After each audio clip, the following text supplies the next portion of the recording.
The climate conversation has never been more divided. As disruptors in this space, we're hungry to find solutions to the challenges our environment faces. Welcome to the Climate Rebels podcast. My name is Joel Caesar. I'm joined by Owen Barrett and Chris Pomerleau. We are experts in clean energy, net zero real estate, decarbonization, and entrepreneurship. We celebrate those who take action against the climate crisis and are striving to make the world a cleaner place. Thanks for joining the conversation. Now, let's get to work. Welcome, everyone, to the Climate Rebels podcast. Today, we have a special episode with just myself, the world's greatest climate podcast host, Joel Caesar, my co-host, the self-proclaimed Adam Newman of Green Building, Owen Barrett. There'll be no guests. We're just going to have a chat ourselves. There's some interesting things happening in the world of climate, and we wanted to have a show where the two of us just bounce it back and forth. So, Owen, welcome to the Climate Rebels podcast.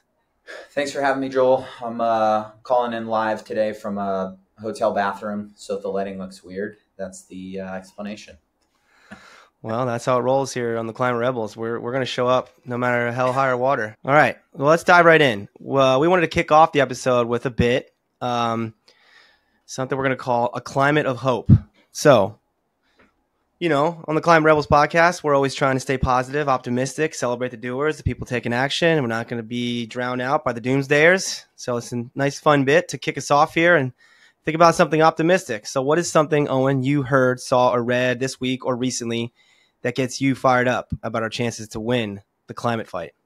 Yeah, I got a good one. And I think this is just such an important bit or whatever that we do because it's so easy to get sucked into the negative and just like spiral out of control like a doom spiral. So I think it's really important to keep doing this on our shows and also just encourage other people who are in the fight against climate change to do the same because it's really easy to get lost in the negative sometimes.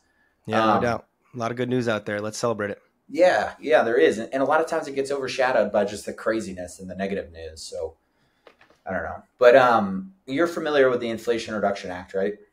I am. So the Inflation Reduction Act, I'm all for bipartisan politics.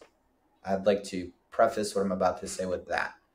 However, okay, you know my warning. We're not supposed to get political here. I'm not getting political. I'm just getting real. When you have half the country and half of our elected officials so dumb that they can't even acknowledge climate change, they won't even really say it's real. You know, sometimes the other half of the country has to take things on themselves and pass bills like the Inflation Reduction Act with no help from the opposing side. And that's what happened with the Inflation Reduction Act. So Senate pushed it through. No Republicans voted for it.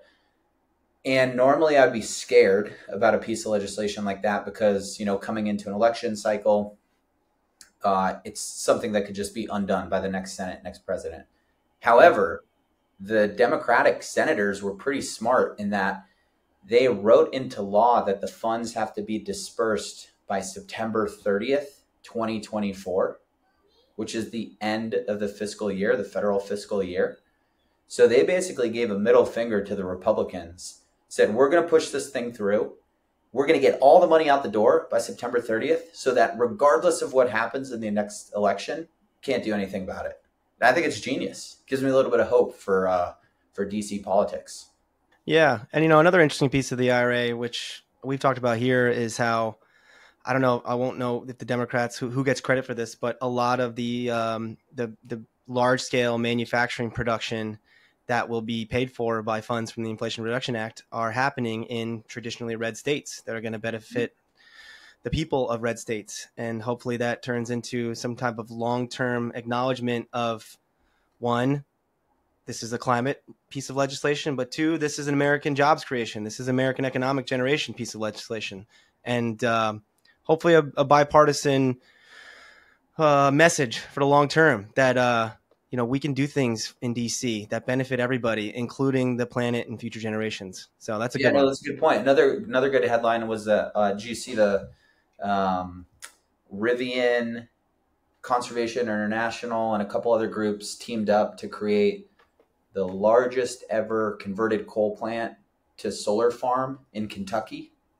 No. I've been hearing different rumors about various coal plants doing this. So So very it's cool. to your point, it's it's part, I think it's part of the Inflation Reduction Act where there's extra incentives if you convert an old fossil fuel production site into a renewable site, and it's in Kentucky. So all these Kentuckians are going to Kentuckians, I see think, yeah. Kentuckian are going to see the benefit firsthand. Here's a technology where we don't have to go underground to get the black lung. We can just build cool stuff above ground. It's a way of the future. The biggest one's happening in Kentucky. I mean, so again, I think there's so much bad news, but there are kind of glimmers of hope every day, every week. So I think it's important to tune into those. Well, I'm sure the Climate Rebels podcast is a big hit in Kentucky. So we love you, Kentucky. But, I actually was on a call last week for learning about a different scenario like this, a coal-fired power plant in West Virginia that's looking at doing some kind of the concentrated solar power, those big things that have the tower and the mirrors. And, the one of the major benefits of doing this, it's pretty obvious to, I think, energy people, but to hopefully the audience of our show, we can explain one of the big challenges of large-scale renewable energy being added to the grid right now is the transmission lines that we need to add to get that power to the grid, to major urban areas. Well, look, coal-powered power plants already have that. So you put new clean generation at the same site, you use all that existing generation transmission lines, it's a win-win. This should be pretty easy. Yeah, and that Rivian project that I mentioned, part of the project cost was to build a new transmission line because it wasn't a coal burning, I think it was a coal manufacturing site or coal mining site. So they had to build infrastructure. Electricity power plant. Yeah, because now the incentives are so rich from the IRA, you can pack in some of those project costs that otherwise wouldn't make sense and make magic happen. Well, cool. That's a really good one. You good? Am I up? You're up. So there's a guy, he's a really popular Instagram influencer named Sam Bentley. You ever hear this guy? Know this guy? He's got hundreds of thousands of followers. He posts these really cool videos about various interesting things that are happening in the world of sustainability or conservation or climate or any type of environmental message. And he does a really great job of very TikTok, Instagram style content, lots of B-roll, lots of video behind him. And then he explains it. And then there's really good wording happening across the screen that makes it easy to follow. But I like a lot of his content, but this one I thought was really cool. It was about these two architects in the Netherlands who are using 3D printing to create artificial reefs, and not just underwater reefs, but these are like urban above ground reefs that places like Amsterdam, high density urban areas, even I'm sure Amsterdam has pretty good tree cover compared to a lot of major cities. But the idea is they're going to make them out of like mycelium, so fungi, or maybe clay, so some kind of natural material going through the 3D printing. And they use algorithms that mimic the structures that exist in that ecosystem that would automatically or should attract the right microorganisms, the right birds. And it's creating these mini ecosystems in urban areas. And there's even some that if you put them near where stormwater is coming out off a building or near high density urban areas, that water can be absorbed by these structures and really create a lot of life. And it turns out there's a lot of carbon sequestration that can happen because it's one of the things that I'm learning a lot about in the world of carbon removal, carbon sequestration. You think the Amazon rainforest, big trees, big dense forest. That's where we're going to need to suck carbon dioxide out of the air. But it turns out a lot of places, grasslands are just as good. Yeah. Seagrass is just as good. Yeah. Mangroves are just as good.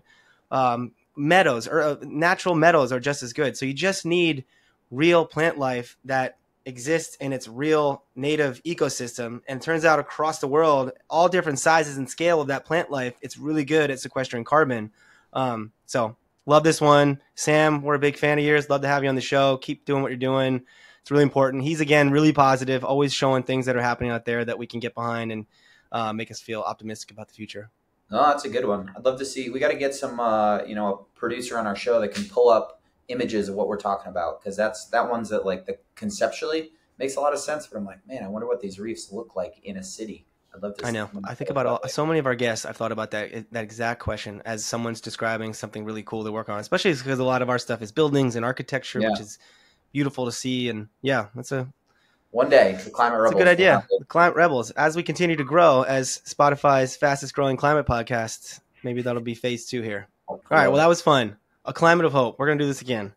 Yeah, that's a good one. Let's transition. So you and I, both big fans of the All In podcast, and we've already stolen a few of their bits or their bit ideas. We're going to continue that today with no guest to interview, which is going to be you and I talking about various things in the news. Whereas they talk about investing and venture capitalism and tech. We're going to talk about climate, sustainability, environmentalism. But we hope we can bring the same kind of tone, because I know I learn a lot from those segments and how those guys bounce around what's happening in the news. So let's start with a LinkedIn post I sent you recently. It was a woman named, let me make sure I get her name correct here, Alexia Kelly. So she's managing director of carbon policy and markets. And she posted an article that Sustainable Brands published that was called Carbon Neutral is Dead, Long Live Nature Positive. So I'll let you talk a little bit more about what was actually in the article. But what I took from her post in the LinkedIn piece was, she says here, and I quote, "We are in a voluntary world, which means that telling companies to become carbon neutral and then suing them 5 years later because they voluntarily invested millions of dollars in carbon credits and then said something about it, but we've collectively changed our minds about what good voluntary climate action looks like, is an excellent way to stop all voluntary action." So I love that. I actually commented on the post and said, amen, because I'm seeing it in my world. You know, I'm in the world of big corporate public climate commitments, not just the companies I worked at or for, but, you know, we're just in this industry. We know people and we're always watching what's happening. And, you know, you and I, this show, we've been critical. We've already called out companies for bogus net zero commitments or things that we think are false. And I think we can stand behind the cases that we've cited. But this narrative that we want companies out there saying bold, ambitious things. And even if they haven't figured out how they're going to get there, I think we can both acknowledge that's how innovation happens. When leaders step up and say, we're going to get to the mountaintop. I don't know how I'm going to get there yet, but that's where I'm shooting for. And amazing things are going to happen along the way, even if I don't get there. I think tons of stories in the history of climate and corporate sustainability or any type of environmental innovation, then that's worked. But now we're in this world of, well, you said something and you haven't done it yet, or you haven't done it at the same pace. And now I'm going to write a hit piece article about you in my publication or on my blog or on my social media account. And even worse now, because of regulation and the SEC starting to be involved, these companies are worried about being sued.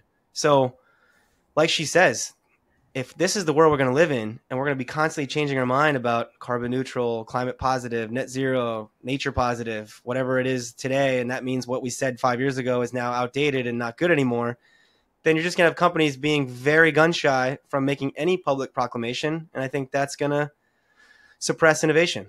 What do you think? Yeah, I mean, man, so many things. I think you have a good point of like cancel culture is meeting ESG. Like companies are getting canceled. We're guilty of it too, but I would say we're guilty of calling out bullshit, not necessarily canceling a company because the definition of the goal or the claim changed. Like let's unpack that first. You read we both read the article. You probably read it more closely. What was the gist of carbon neutral is dead and nature positive? She was saying something a little bit different than what you were saying. Like her point is, it doesn't fucking matter what you call this.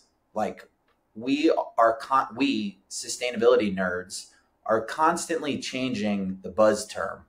Went from global warming to climate change, carbon neutral. Now it's nature positive. Nobody out of our little ecosystem has a fucking clue what any of that means. So if you're putting our company's based on net zero, and we're learning that term itself is not resonating. Yeah, and it's like you can't expect people who are not living in sustainability every second of every day to keep up with the latest jargon. And so if we as an industry keep changing terms, it just like it turns people off. They don't even understand what anyone's talking about anymore. So I think her point was more, stop changing the terms that we're using. Use simple messaging and stick to it. Like the Republicans are so good at this. They use the simplest message. They get their whole party to say the same thing. Everyone's saying exactly the same like buzzword, and they just hammer it. They hammer that talking point. Like we need to figure out how to do that, and we need to stop changing what the buzzword is, because that ultimately just confuses people on what we're talking about. It's so true. I mean, the Republican example you just gave, we've joked about this before. Like Trump says, build the wall, and super simple, easy to remember. So They great. chant it. It works. It's a marketing. That's why I don't think we usually celebrate former President Trump on the Climate Rebels broadcast, but you got to give credit where credit's due with some of his marketing spiels. He's a great he's a master marketer. If it was the Democrats trying to build the wall, what would the message be? They'd be like, let's build this massive structure, but only if it's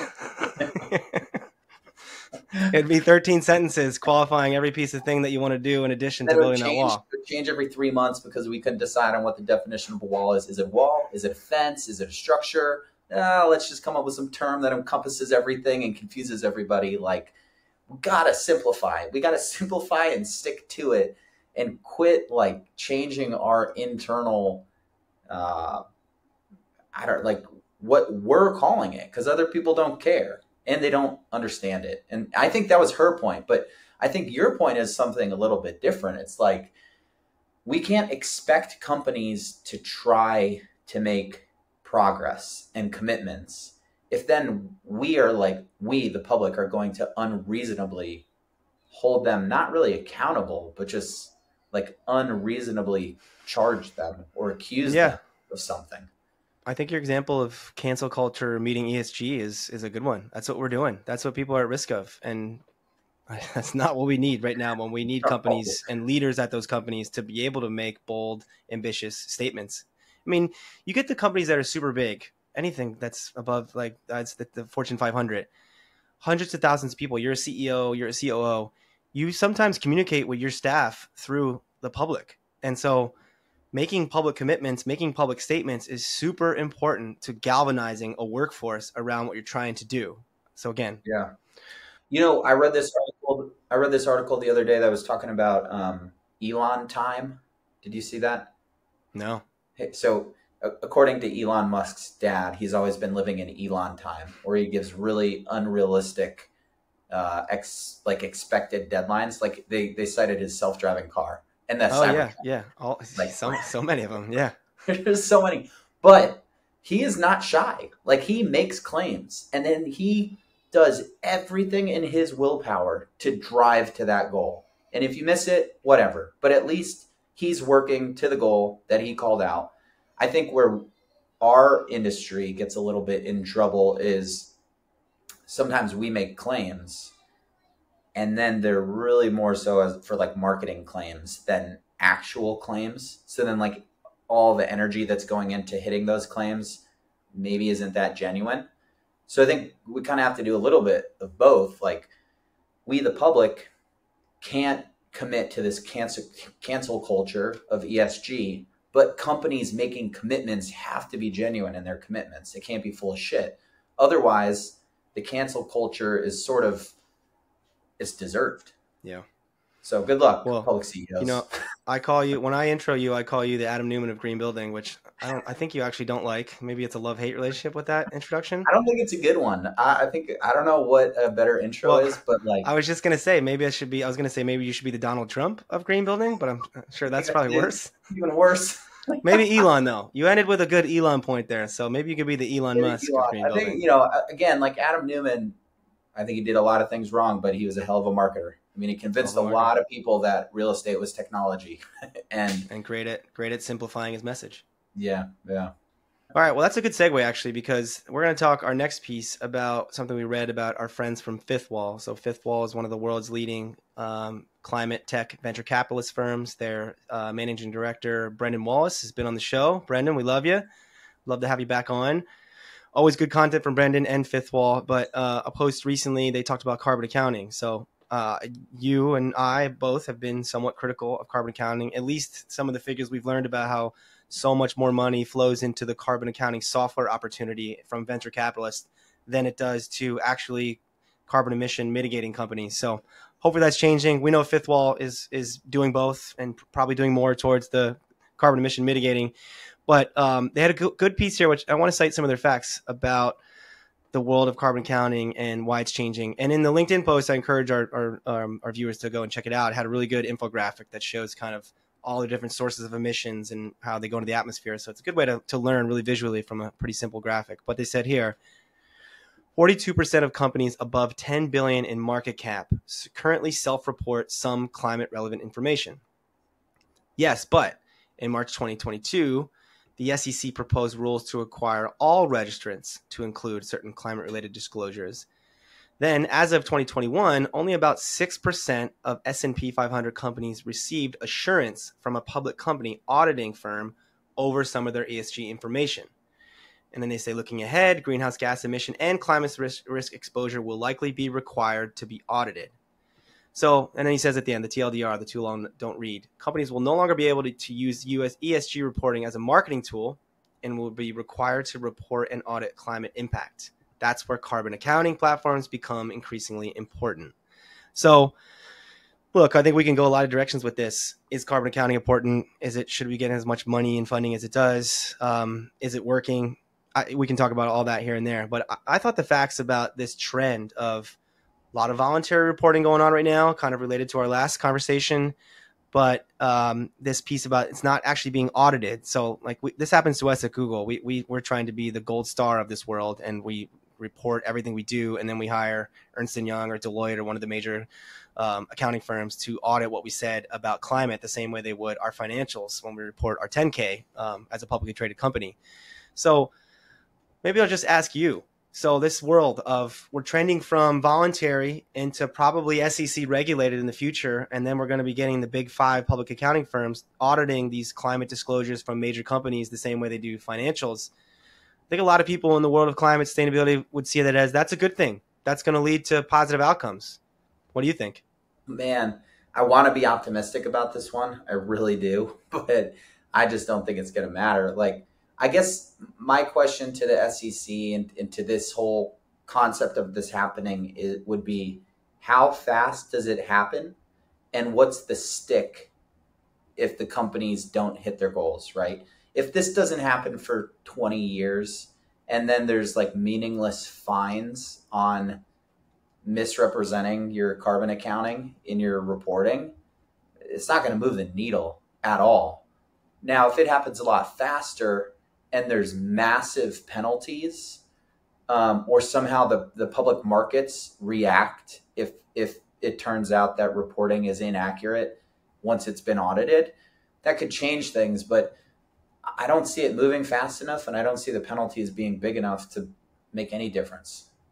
To make companies even care about this, pay attention to it. Well, yeah, let me respond to a couple things there. I would say there's not going to be a stick for a while. Even this happens, best case in the world of climate advocates, it just isn't going to be possible for the SEC to have a stick on this stuff. I mean, I think maybe best case, like you said, if things are inaccurately reported, then maybe there'll be some kind of fine. But I guess what the optimism here would be is you put something in as a publicly traded company in a public audited document that's regulated by a very important public agency like the SEC, that's out there. And that can no longer be fudged or manipulated or bogus. And so that allows the people, the public, us, and journalists and watchdogs and NGOs that care about this stuff to scrutinize it and create our own public scorecard, comparing companies against each other, companies against other industries. So I see you shaking your head because you're probably going to be like, there's not enough of us that care about that scorecard is maybe the problem. This is like a new, this is the next frontier of ESG ratings. And look how well that's played out. First of all, like the ESG ratings are the biggest bunch of shit out there. They don't matter at all. It's more so like a promise of what are you going to do down the road, more so than what are you doing now. And so it has just turned into this like, it hasn't turned into what it was supposed to do in my mind. And I feel like this is just the next iteration of that. Like, unless there's a massive stick at the end of either like a bad accounting scorecard or misrepresenting yourself, companies aren't going to care. The markets aren't going to care. Like, nobody's going to. Well, the markets might care. I think if we're going to be optimistic here, the question we always end the show with, where we ask our guests, what is it that gives you hope, right? I mean, half of them probably said young people. this next generation, they care more Well, than anything. So I guess what we're doing is us by being the people who have voted in people in Congress who are pushing for this thing in SEC, however you want to call it, older generation that's trying to make this very imperfect thing happen. At least it's given the future generation some data that they might be able to use to, I mean, it's amazing how we're just going in circles here. It's kind of like allowing cancel culture in the future. But at least in that case, it'll be like, hey, that public scorecard, this thing was audited by Ernst & Young or Deloitte. So this isn't for debate anymore. That's what you publish. That's real information. I'm going to cancel you because I can now. So I guess it's enabling like some kind of legitimate cancel culture in the future. you know what I think is really fascinating? You ever listen to interviews of like tech moguls about whether or not they let their kids use iPads and iPhones? Oh, yeah. The answer is a this conversation resounding. with my in-laws this weekend. It's no. It's like No, they don't use it at all. They're the most extreme about preventing their kids from seeing a cell phone or any type of social media as long as possible. So I would say that in my mind, the two ways that we will actually have a chance against climate change are the leaders of companies, not just tech companies, but all companies, start recognizing we are fucking up the planet for our kids. Like we, the CEO of this huge company, is doing a poor job of delivering like a livable, habitable planet for his or her children. I think that's number one. Number two actually comes from the All In podcast that they released on Friday. You got to put age limits on elected officials. These, there's a clip of Mitch McConnell basically freezing like mid-sentence, like the guy's talking and then he just stops talking. The dude, he's too old to be an elected official. He does not care what happens in 50 years. You have to make the upper age limit, 60 years old, maybe 50. There's a minimum age to become president, senator. Why is there not a maximum age? That's the only way you're going to get people to vote on things that have impacts into the future, because all these old men and women don't care. I mean, that has nothing to do with carbon accounting. Now you're being ageist on the Climate Rebels podcast here. I think you have to be. I think we have to be. What about someone like you who's, cold plunging and doing runs all over the world, great shape? You're out there trying to live forever. When you're 100 years old and you're in great shape, aren't you going to want to be president? Hell no. Living in the mountains, enjoying time with my grandkids. I'm not going to want to be, whatever people are doing. That's the thing, too. You wonder so much, these guys that are like the existing president and the people running against them that are so old. Like, what are you guys doing? Enjoy the last few years of your life. Yeah. Well, these guys are going to die in office. They're so old. I know. I think that should be kind of sad. We, the Climate Rebels, need to lobby for an age limit. I say it's 50 years old, 55 max. Okay. Well, we love you, Fifth Wall. Good post. Hopefully we did it justice, but we encourage people to always follow Fifth Wall and Brendan. Really great content. Now let's transition to this next piece that I wanted to talk about. I don't know if this is optimistic or not. I guess it's not, because the UN Secretary General Antonio Guterres, there's a video posted by the UN of him saying July 2023, last month, was the hottest month ever recorded on record. So to your point, if you're denying climate at this point, I don't know what to tell you. But in his release of the statement, he makes a really powerful message, and I'll repost it. We'll repost it from the Raven account, so make sure our audience sees it, because he delivers it in a way that you and I might not give justice to.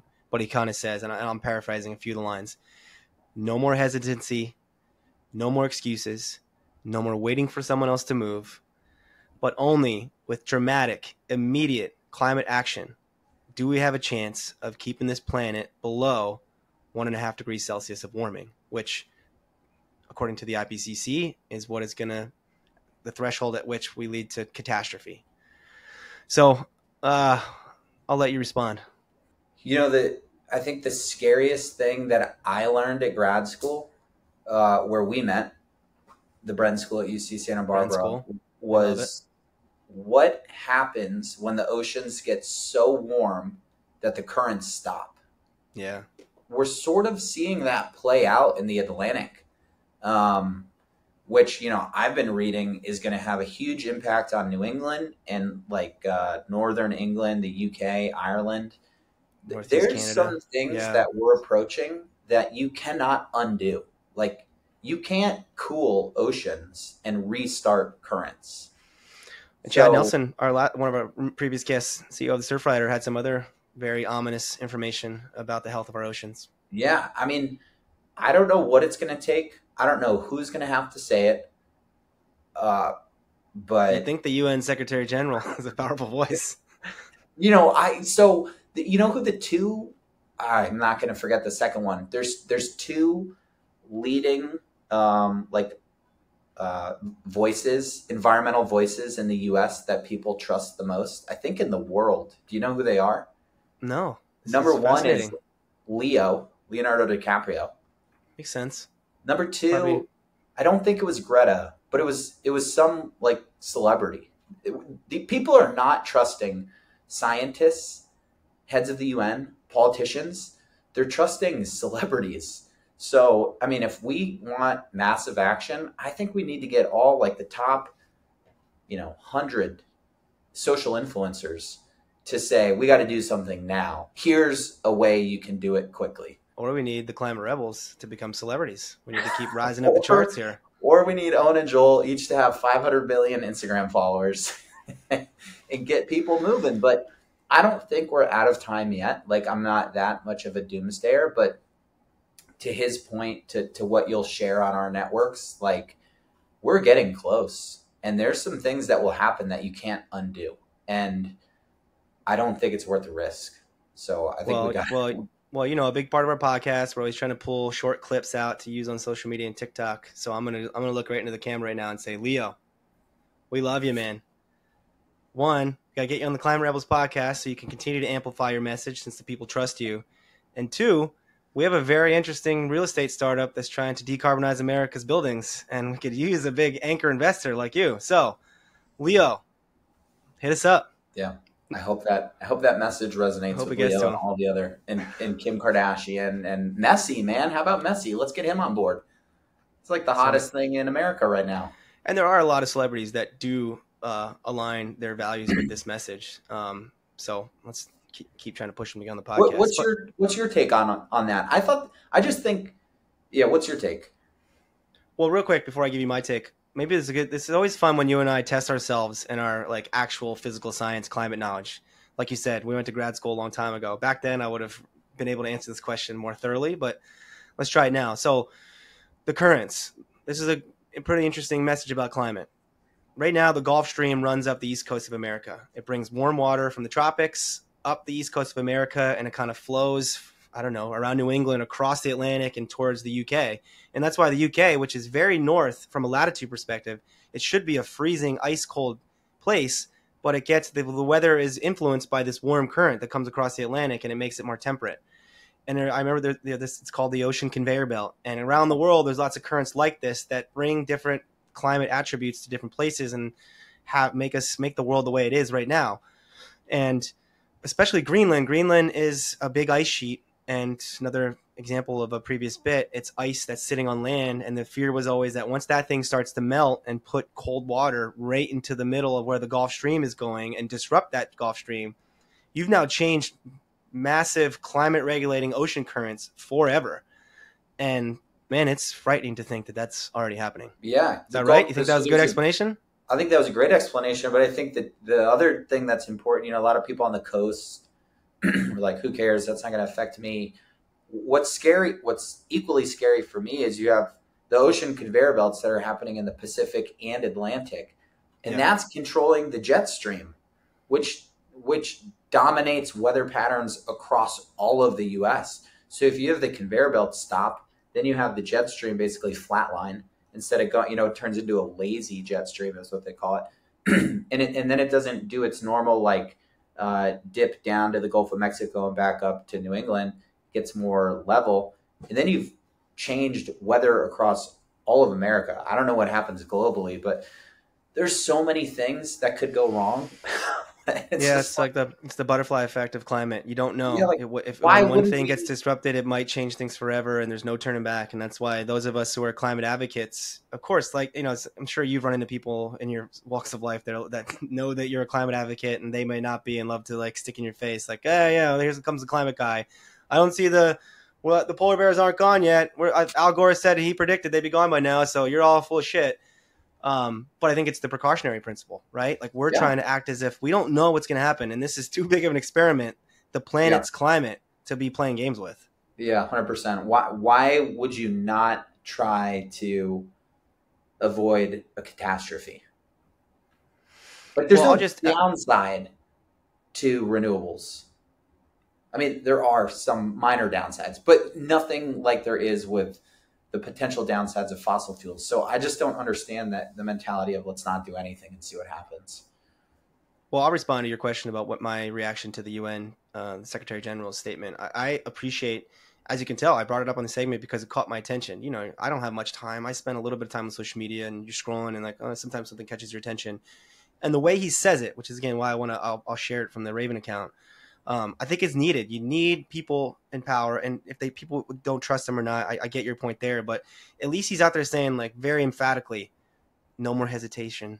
The time is now. We're not waiting for someone else to move. We just need everyone to have that exact same mindset. I mean, something that's I'll give ourselves credit. We went out and are trying to start a very risky business to try to attract investment from people around the world to decarbonize buildings. And it's because you and I and our business partners and lots of people in our circle we trust, we want to be able to look in the eye and say, well, we hear you, Secretary General. We're out there trying. We're taking action. Yeah. Not waiting around for others. We're trying to do it now and trying to start a movement. Well, this has been fun. I think we'll wrap it up about here. We usually end the show with that question to our guests, acknowledging a lot of doomsday information around the climate, but we try to celebrate keeping it positive here. And we ask the guests what gives them hope. So I don't think we need to do that now. You and I did that a couple of times here on the show. But I think, as you said, we'll continue to try to do it. Let me chime in with one thing that gives me hope. All right, you wrap it up. Wrap it up here for us. I'm in upstate New York. That's where I have some relatives. And when I was driving back to where we're in Rochester right now, I was driving back to Rochester. I saw a farm with a Trump 2024 flag in the front yard and solar panels on the farm. I was like, man, there you have, that's perfect. You can have them both. You don't have to be one or the other. And I was, I should have taken a photo and put it all over my social media, but I didn't stop. But I think it's like that ad you sent me. What did you send me? That ad that was trying to get people, Republicans, excited about the Jon Stewart one. Yeah, that maybe describe it a little bit. I mean, it's it was trying to make it be like Macho Man. If you think guns and Go America and that whole group, then freeing yourself from the grid and going solar is the move. Yeah, exactly. I mean, it's just, I think this idea that the two ideas don't have to be so opposing. People like to put both sides in either camp because it helps sort of the puppeteers make their agendas happen. But when I saw that, I just gave me hope that there can be Trump supporters who also install solar, and we need more. There's a lot of them. Totally. Yeah. Well, there you go. Owen Barrett, the Donald Trump of green building, signing off. Well, let's wrap it up there. Thank you everyone for joining. You can find us on most of the social media platforms at Join Raven. So that's Join, and Raven is with a Y, RAYVEN. And you can find this podcast and more great content at joinraven.com. If you like the podcast, please subscribe, like, and share with your friends. And until next time, we encourage you to ask yourself, what are you doing to fight the climate crisis?